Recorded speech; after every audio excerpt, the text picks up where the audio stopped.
Hey, how's it going? Gamescom wrapped up over the weekend, and we've had a ton of information releasing through the week on Path of Exile 2. It's releasing November 15th, and I'm here to bring together all those interviews and give you the rundown on what's come to light. We'll start with new information on Path of Exile 2's campaign and endgame, including what's going to be available at early access launch, and we'll dive into some additional information we've got from interviews on their plans for leagues, some skill gem updates, overall content changes, and the user experience. If you're looking to keep up to date on all things Path of Exile 2, subscribe to the channel. I'm going to be highly focused on this game in the lead up and following release to keep you in the know. So let's jump in with what is arguably the biggest news on Path of Exile 2's campaign. It is functionally complete. That's right, Path of Exile 2's full campaign will be available day one of early access, with the Path of Exile 2 team almost 100% focused on fleshing out the endgame. In a Korean interview linked in the description, Jonathan disclosed that the campaign will feature 6 acts in total, although this is more like 5.5, with the final act being smaller in size. And within this, there'll be around 100 bosses included in the campaign alone. It's unclear if any will be optional bosses or if you'll need to defeat every single one, and it was also mentioned that the campaign will be made up of 100 areas, which aligns with that boss count quite well. We don't know yet how big these acts are, if they're similar in length to Path of Exile 1 or larger. With that many areas in a 6-act campaign, I'm going to assume we're looking at a similar size campaign, but in fewer acts. And with this came some cheeky comments from Jonathan, acknowledging that Path of Exile 1's campaign dips in quality as you move into the second half, which I imagine is referencing the reused maps and assets. This won't be the case with Path of Exile 2. We're being told it will hold a high level of quality throughout, with deeper mechanics and bosses. And most importantly to this point, Jonathan has stated that while this is an early access release, its level of polish should be in line with what we'd expect from complete retail game experiences, which these days is almost a concerning statement, but I'm sure he's referencing the good old days when games were complete day one. I'm very excited to see this game release with a high level of polish. We know some players are in the closed beta now, so we may hear whispers through any NDAs in the lead up to release if that isn't the case. Of those 100 bosses in PoE 2, we should see a level of design and polish similar to what we see in Path of Exile 1's endgame.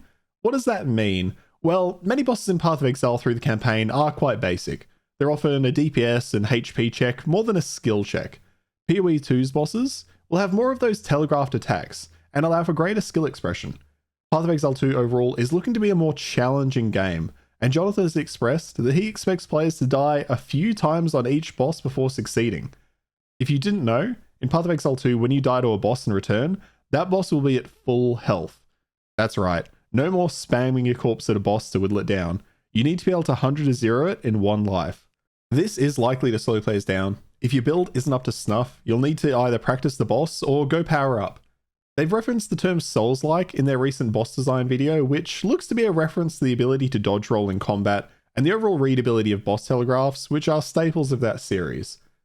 Maybe the most fascinating part of that Korean interview is that Jonathan stated the Path of Exile 2's campaign will change from league to league, which isn't something I've really seen talked about. It will be dynamic, with areas shifting. In fact, one feature that's not very well known is that the world map in PoE 2 is also random. Layout changes with each season. We didn't get a lot of information on this, but it sounds as though the campaign layout can be somewhat randomized, which will add some really interesting replayability on each league release. This is a feature I'm unsure of personally. It depends how much it changes. Is it like shifting 6 puzzle pieces around and given the same concept in a different order? Or is it more like moving 100 pieces and having a vastly different experience? I could see players being divided by this. It will slow down players who like to speed through the campaign if they need to pay closer attention to quest paths. I'm assuming here that the changes will relate to the acts themselves, so Act 1 might get a shake-up, then Act 2, and so on, leading to slightly different paths and mobs through those acts, but stay subscribed. If we get anything more on this, I'll definitely cover it. After 1,000 hours of Path of Exile, running the campaign over and over has got stale to me, so this could be a really interesting dynamic for the longevity of the game. Alright, that brings us over to Endgame. We don't have significant information on this.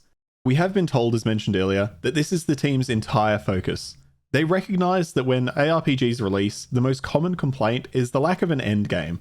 PoE 2 are planning to have a strong, fleshed out endgame day one of the early access release. This will of course be smaller than modern day Path of Exile, which has ballooned out due to all the league mechanics that are stuck over the years, but grinding gear games have been fairly tight-lipped on exactly what we'll see. What has been confirmed so far is that there will be multiple endgame activities. Mapping will return, which is a staple. We saw in some Gamescom footage that Ritual will also be included in Path of Exile 2, and will likely be part of that endgame activity. Personally, I think they'll keep Settlers of Kalgur in some part, maybe not in its current implementation, but I think the game will need those gold sinks to manage that currency type, and we'll see something similar. I imagine we might see Delve return as well, but it's currently up in the air.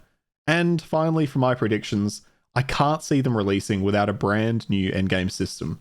Different to what we've seen so far, so I expect we'll get news on that maybe late October, or if we're lucky sooner. Personally, I'd like to see them keep most of those systems out of Path of Exile 2 and start fresh. It will mean the early leagues have less content, but I'd much prefer new content later than having recycled content clutter the initial release. Let me know your thoughts in the comments though. What endgame system would you like to see carry over, if any? Finally, for the endgame, we will see campaign bosses return in mapping, similar to what we see in Path of Exile 1. In an interview, Jonathan made mention that Path of Exile 2's bosses, while being similar in endgame, may end up feeling different.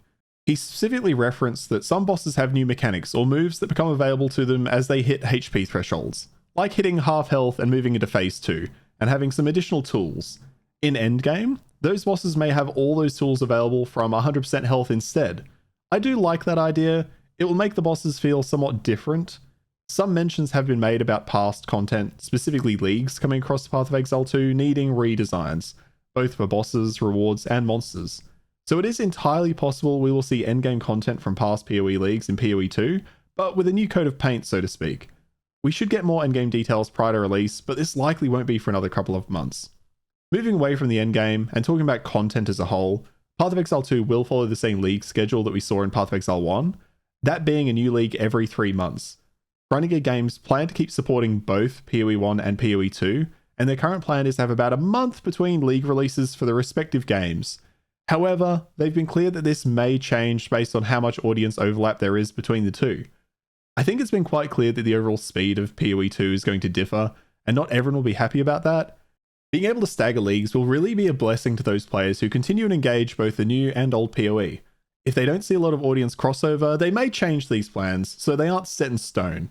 And to cap off that point, it's also been highlighted that currently the Path of Exile 1 team is quite small, and that after release, the Path of Exile 2 team will spread out back across both games. This I'm quite excited by. We've had some really decent leagues from Path of Exile 1 all through the development of PoE 2. Once PoE 2 is released, I hope we see the quality of leagues coming out for both games at a high level, for both that quality content and its polish. Given the overall development of Path of Exile 2 will be at a close, spare for any future content releases, if they were able to give us leagues like Settlers during Path of Exile 2's development, I can only imagine what they'll then be able to achieve with their full focus as a studio. Alright, the final points I want to touch on are some changes to skill gems and the general state of the game. For skill gems, we got a peek at a few skills throughout Gamescom, as well as some skill pages, which I'll throw on screen now, and we have some confirmation on a few points that have been floating through the community. First up, skill gems no longer level up with XP. The studio identified that player feedback on the gem leveling system was mixed.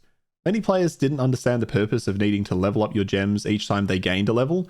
It was in most cases a click this for extra power button, something you would almost always mindlessly click the moment it popped up, which is in itself not game design that is intriguing or interesting to the player.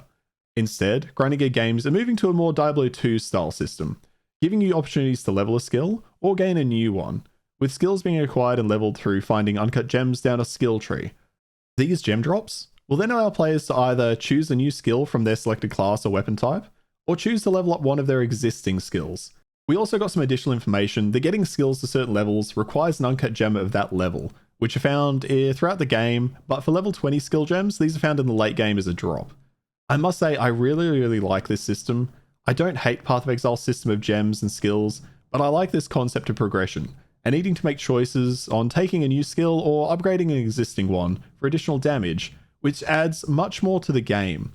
Playing through Path of Exile 1, I generally set myself up early, then hit Act 6 and buy what I needed for skill gems all in one swoop. Needing to find uncut gems and make these choices over time will add greater depth to leveling and the campaign. For support gems, we also got to look at some new screens, nothing too groundbreaking, but a simplified version of being able to see what support gems are usable by certain skills. In PoE 2, it looks as though we're going to have menus to immediately show this information to the player. We also learned that your ability to have multiple sport gems is tied to your attributes. A strength build will be able to use a greater number of red gems, dex for green and intelligence for blue.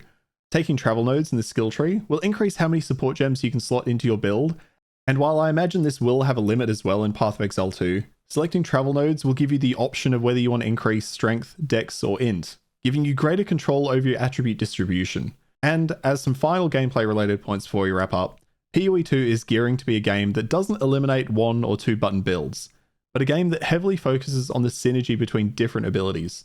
Jonathan has been asked in a number of interviews about this, and he generally provides an answer that 1 button builds and automation exists in Path of Exile 2, but you will be leaving damage on the table to achieve it. From watching the Gamescom demo, it looks like abilities really come alive when you synergize them with one another. For example, creating a fissure and then slamming it to activate it again, or the clip we got a long time ago with the mercenary shooting fire grenades into oil to create areas of fire. As part of this synergy, we're hearing that resistance will play a greater role in Path of Exile 2, and no, I'm not talking about your character resistances.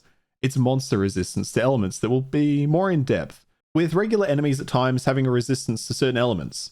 We saw and heard some of this in action in Catmaster's interview with Jonathan. It's hard to gauge how much these resistances matter, and whether you'll be incentivized heavily enough to want to swap between different elemental damages, or if it will simply be easier to run through with your main skill and just take a little longer to kill certain enemies. This is a good contrast to Path of Exile 1, where monsters with elemental resistances are mostly relegated to your rare mobs instead of standard mobs like we're seeing in PoE 2.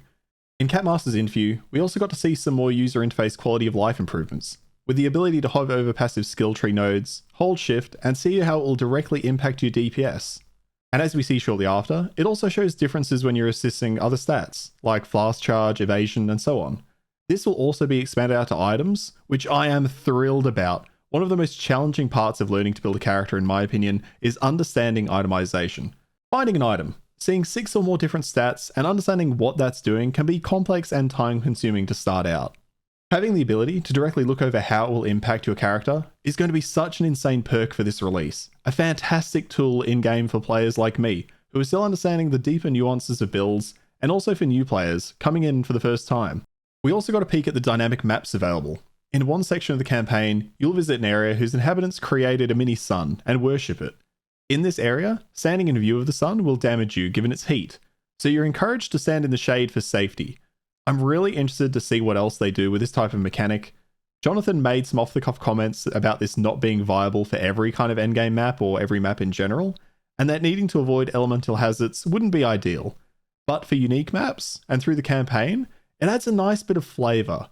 We've also had comments from Jonathan in Gamescom interviews that they are aiming to maintain visual clarity in PoE 2, specifically referencing how poor the clarity becomes in the endgame of Path of Exile 1 when you have 100 projectiles covering the screen.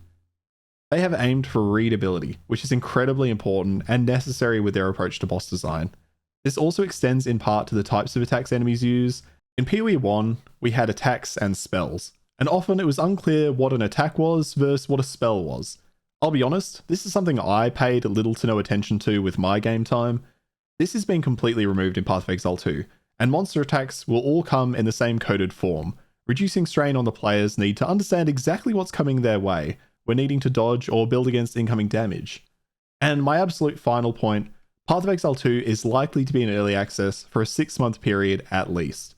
This is a ballpark figure. They plan to take community feedback on during this time and make changes as needed before rolling out the final release in 2025. But from everything we're hearing, I think that short time frame is a perfect amount of time.